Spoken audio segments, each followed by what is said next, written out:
everyone, what's up? It's Luke here. I'm back with a new video. This video is going to be a rebuttal. Now, rebuttaling other people's videos isn't something I normally do on this channel. However, this particular original video I'm going to be rebuttaling is, well, it irks me. And we'll get to why that is in a bit.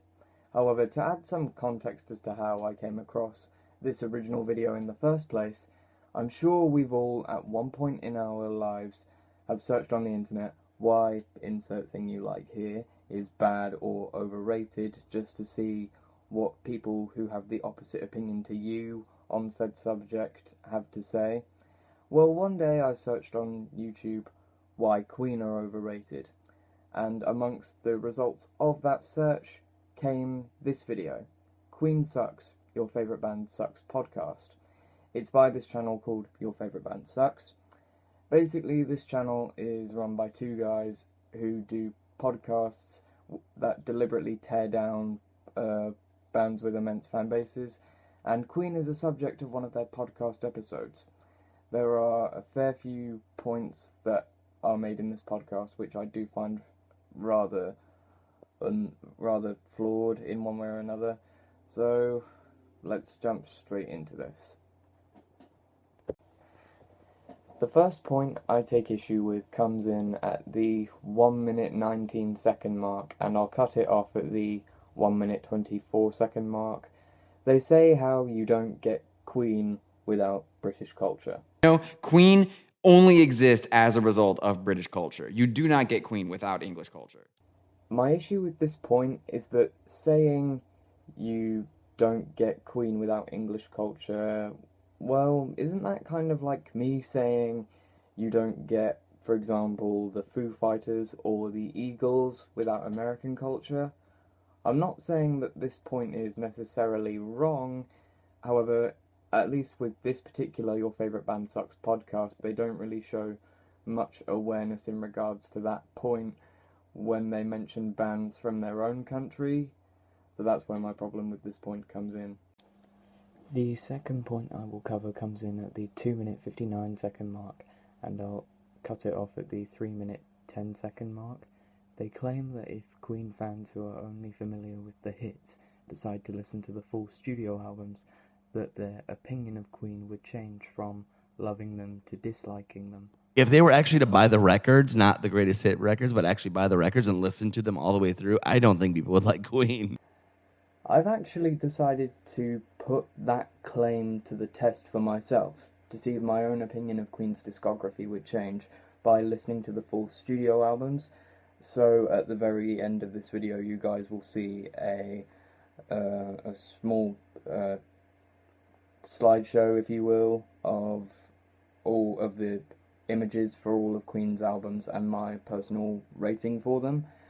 And bear in mind, the Your Favourite Band Sucks host who made that claim said if people were to buy the records, I don't think people would like Queen. So he's talking about their subjective opinions changing if they listen to the full studio albums after becoming familiar with their hits. So yeah, we'll see if that happens with me. The third point I will cover comes in at the 4 minute 59 second mark, where one of the guys asks, what is the common thread running through Queen's music? What is the common thread running through this band's music? They then go on to name different genres and slag off the band because they don't actually stick to just one genre. Are they trying to be an operatic band or a rock band or a rockabilly band or a ska band or something? I don't know.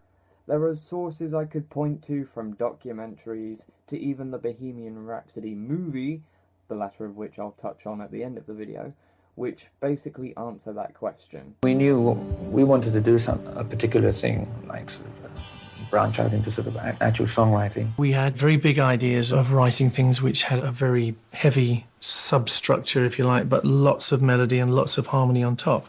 Can you tell us what Queen is all about? It's basically a rock and roll band with lots of harmonies, lots of everything. There's a lot of ingredients that make up Queen. We mix genres, we cross boundaries. In short, the common thread with Queen's music is that they always tried to keep things different from one album to another.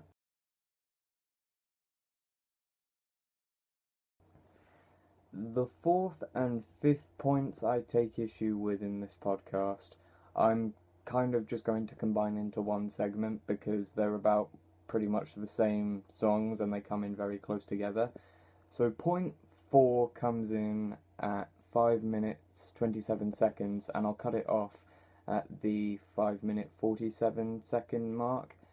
They claim that if Queen were playing in a rock club, which held up to, say, 500 people, it would be pathetic of them if they attempted to have a crowd of that number of people participate in a song like We Will Rock You. What if you just walked into a 500 cap room and Queen was playing? It would be really pathetic. Sure. To try to get 500 people to clap along to We Will Rock You.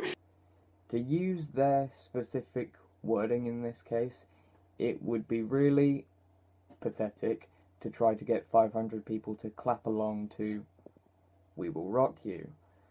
The words "to try" are what I take issue with from that statement. Here's the thing. Queen are basically a household name in the music industry, so if they can get crowds of this size to participate in We Will Rock You,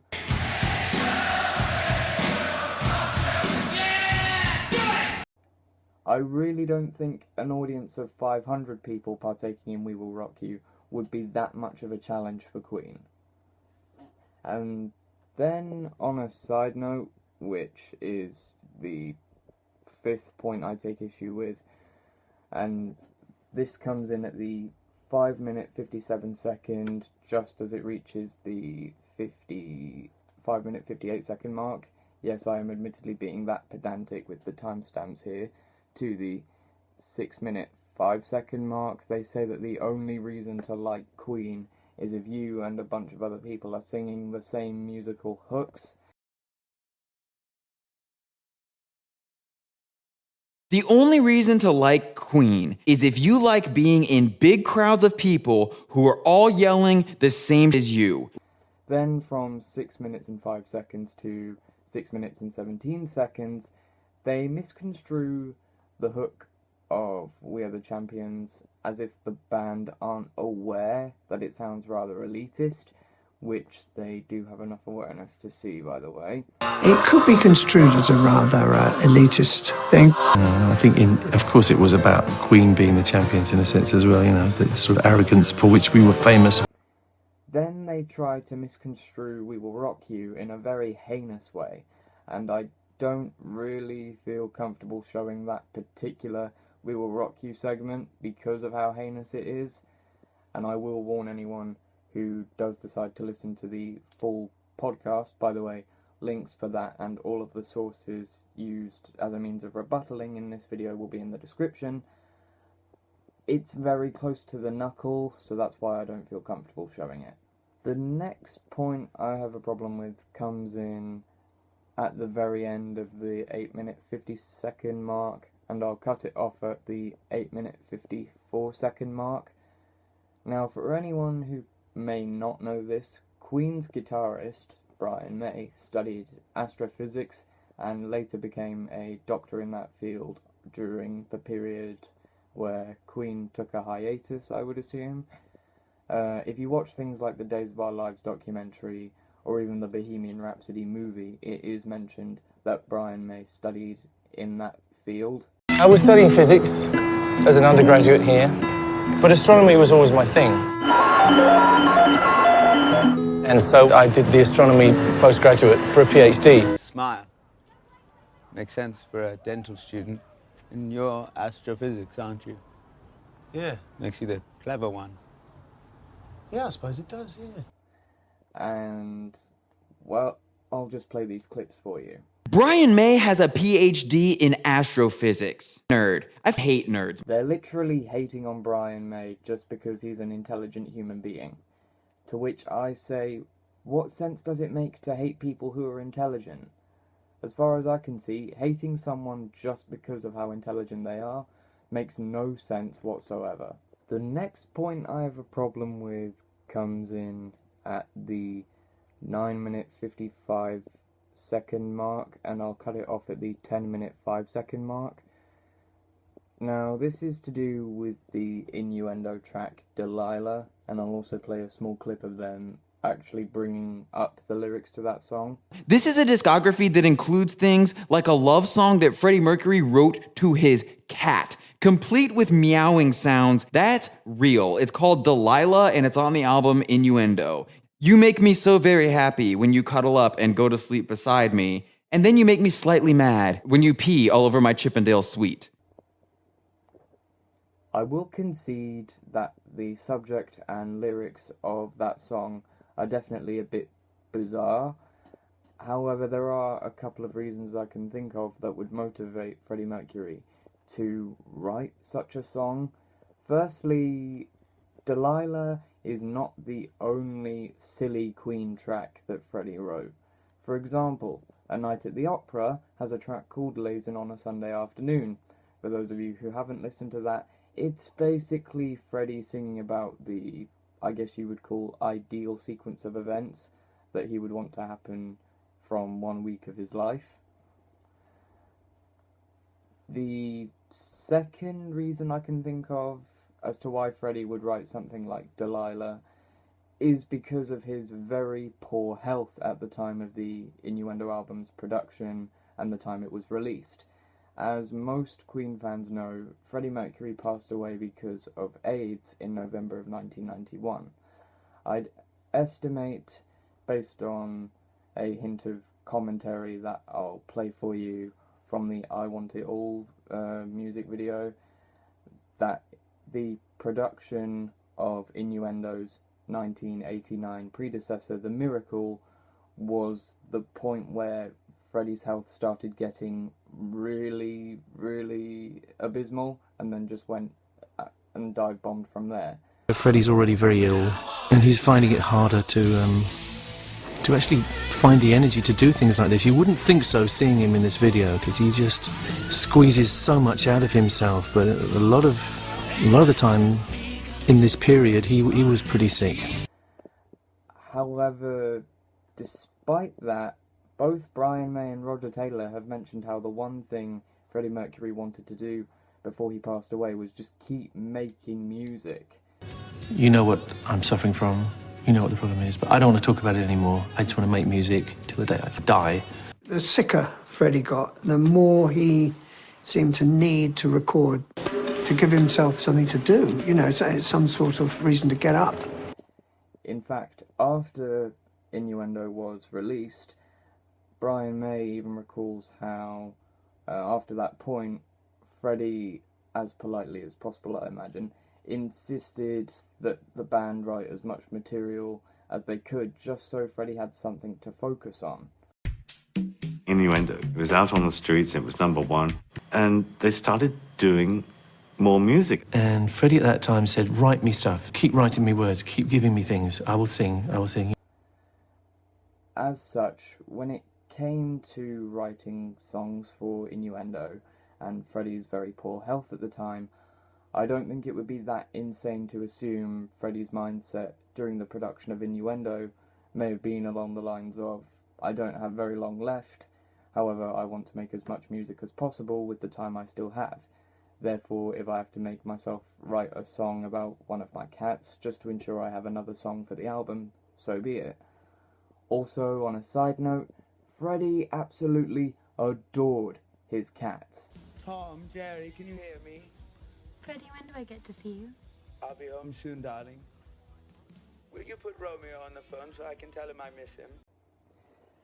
Now, this next point has 3 things that I take issue with, and I'm kind of combining them all into one here because it's to do with the same song, that being Bohemian Rhapsody. Firstly, they claim that all Queen fans under 40 only like them because of the Bohemian Rhapsody headbanging scene from Wayne's World, and how you supposedly can't hear Bohemian Rhapsody without thinking of that scene.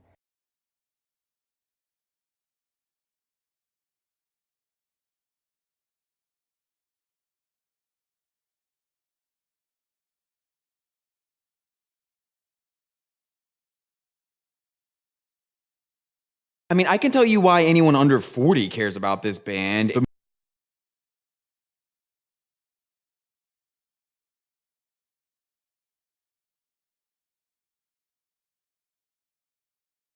I mean, I can tell you why anyone under 40 cares about this band. The movie Wayne's World. 100%. You cannot really hear Bohemian Rhapsody without thinking of Wayne's World. I mean, that's been my experience.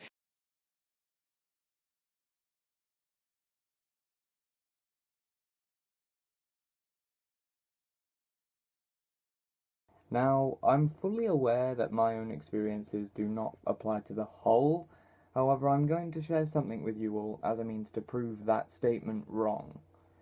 I hadn't even heard of Wayne's World until after I watched the Bohemian Rhapsody movie.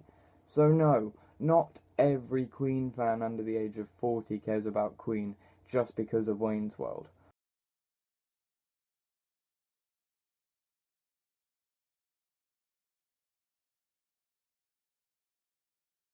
Also, they then go on to slag off the lyrics of Bohemian Rhapsody and claim that the lyrics are bad. Is this the real life? Is this just fantasy? Caught in a landslide. No escape from reality. I'm trying to think of the worst offenders outside of Bohemian Rhapsody, which doesn't make any freaking sense. The issue I have with this critique that they make regarding the quality of the lyrics is that they slag off the lyrics as if Queen aren't aware that the lyrics to Bohemian Rhapsody are meaningless nonsense. Here's the thing though, Queen do have enough self-awareness to realise that. Mama, I killed a man, you know. Wow. Okay, I'm there. What happened? Nothing happened. We all went off singing nonsense. We all went off singing nonsense. We all went off singing nonsense.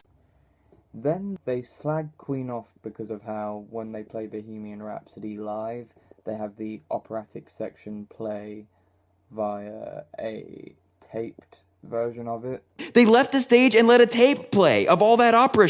I decided to do a hint of research into the amount of multi-layer harmonies in the song, and according to an article on songfacts.com, the analog recording technology was taxed by the song's multi-tracked scaramouches and fandangos to the point where, by the time they were done, about 180 tracks were layered together and bounced down into submixes.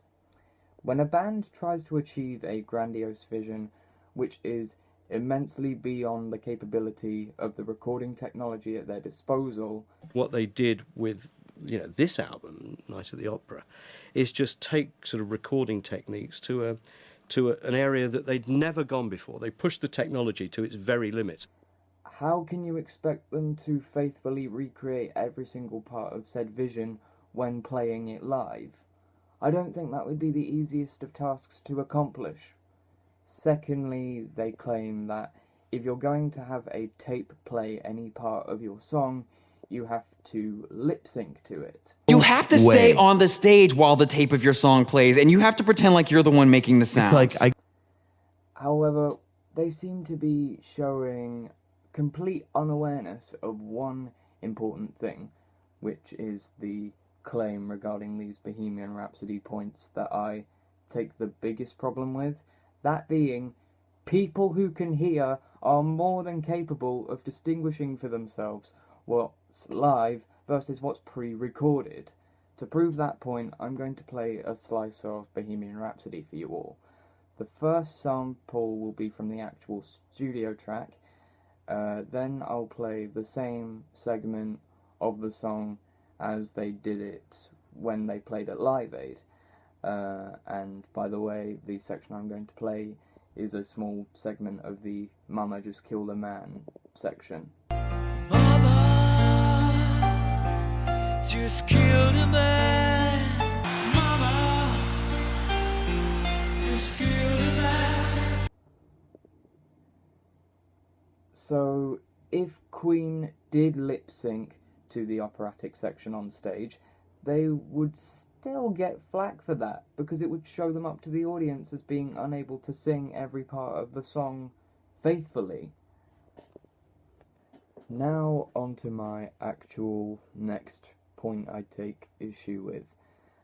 They then go on to slag off We Are the Champions and We Will Rock You just because they were designed for the purpose of audience participation. Here's a question. What was We Are the Champions about before it got co-opted by sporting events? Same thing with We Will Rock You. What were these songs actually about before they were played at every football game?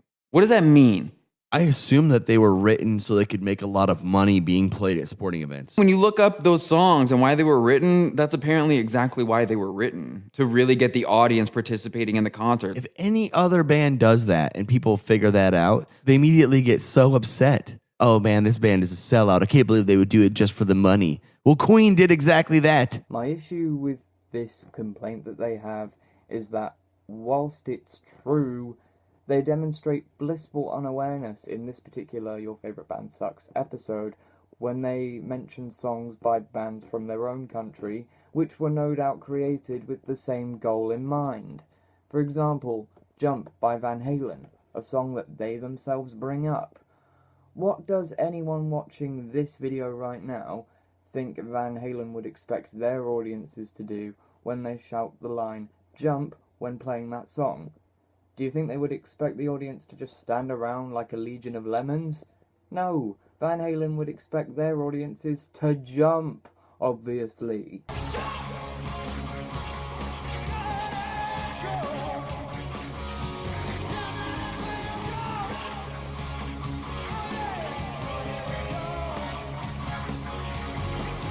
Next, they claim that Queen don't acknowledge their influences. Queen never really acknowledged their influences. Really? Queen have never acknowledged or shared their influences? Anywhere? By any means? Well, from things like documentaries, to interviews, to the Bohemian Rhapsody movie, Queen have shared their influences. And, yeah, I have quite a few influences of Queen's to share with you, so let's get right to that, shall we?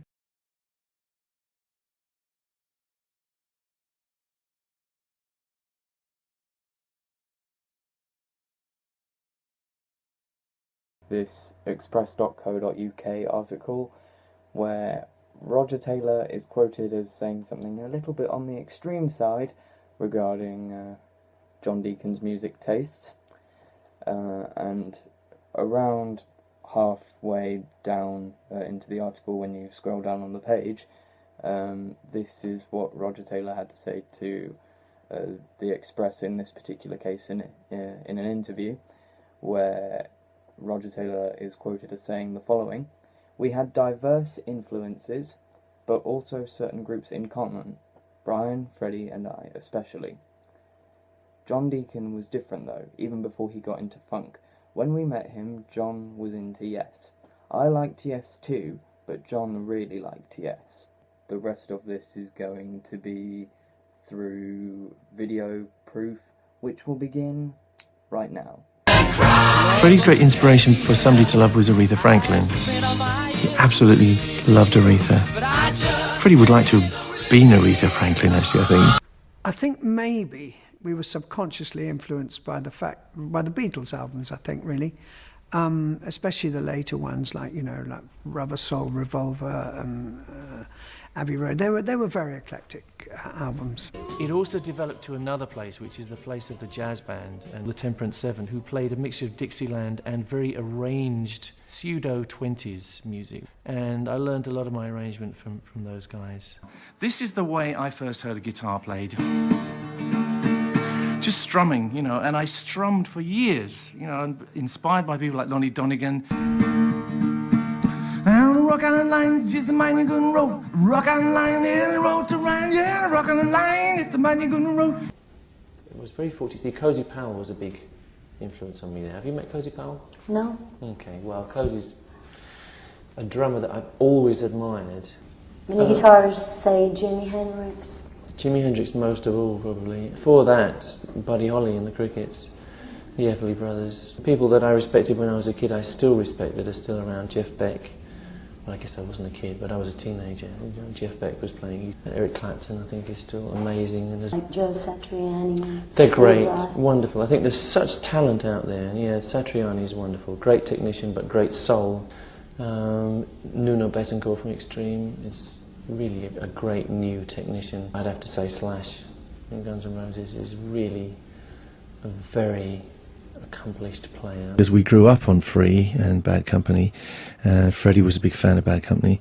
Fire and Water as an album was one of our Bibles, I have to say. And I remember Freddie listening to Paul's delivery and the way he engaged an audience, the way he would ad-lib.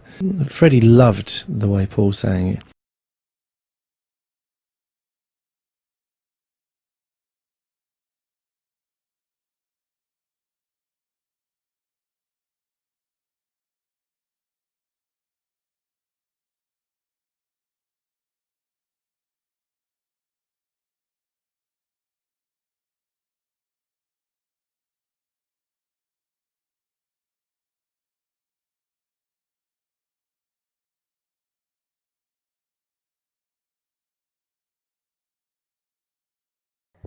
So yeah, Queen have never really acknowledged their influences. My absolute... The final point I'm going to bring up is regarding a studio trick that Queen used when it came to comping Freddie Mercury's vocal parts. Or so they claim, and I'll say why I say so they claim in a moment. They make the claim that apparently, if you listen closely, you can hear Freddie singing the next line of a song before he's finished with the line you're currently hearing him sing. Here's the thing that I think would be easiest for any average listener to notice about these studio tricks. If you pay attention to how often Freddie Mercury's vocal parts are recorded one line at a time, you can hear how his voice will start singing the next line before his voice is done with the line that he's on. Now, if things like doing practice assessments in English when I did my GCSE exams to rightfully having one of my own videos torn to pieces has taught me anything, it's that you should never make a claim without some degree of evidence to support it. That's where my problem with this point comes in, because they don't even bother mentioning one song where it's even possible to hear that studio trick. I would have acknowledged and maybe even given the YFBS guys credit for actually bringing that up, but since they don't even bother providing one song, or bother mentioning one song where it's possible to hear that, I find the validity of that critique to be questionable at best. Finally, this is just a small detail I noticed when looking in the description of the original podcast. The podcast itself was posted on October 17th, 2018, and that was 1 week before the Bohemian Rhapsody movie was released on October 24th. Now, I'm not trying to accuse the Your Favourite Band Sucks hosts of anything, however, the time at which this podcast was released does seem very coincidental. Also, I find the likelihood that they didn't know about at the time this podcast was released, upcoming Queen biopic to be very slim. Also, of course, I needn't mention how popular Queen are as a band in the public eye, so it just seemed as if all of the pieces fell into place for them to do that. Again, not trying to claim that they did that 100% on purpose, it's just that's what it seems like to me. Anyway guys, that's it for this video. I hope you enjoyed it, and I'll see you guys in the next one. So, until then, goodbye, you've been warned, and keep on rocking.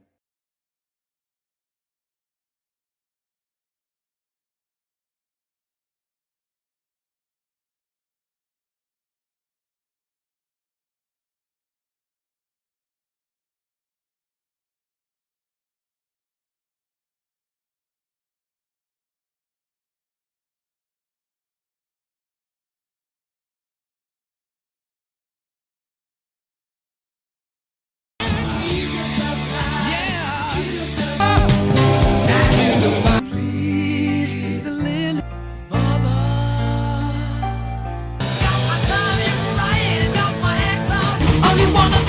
a real good time. And another one gone, and another one gone. Oh, yeah, here we stand, and here we. I'm the master of your destiny. Now you left me on the wall while the sun hangs in the sky.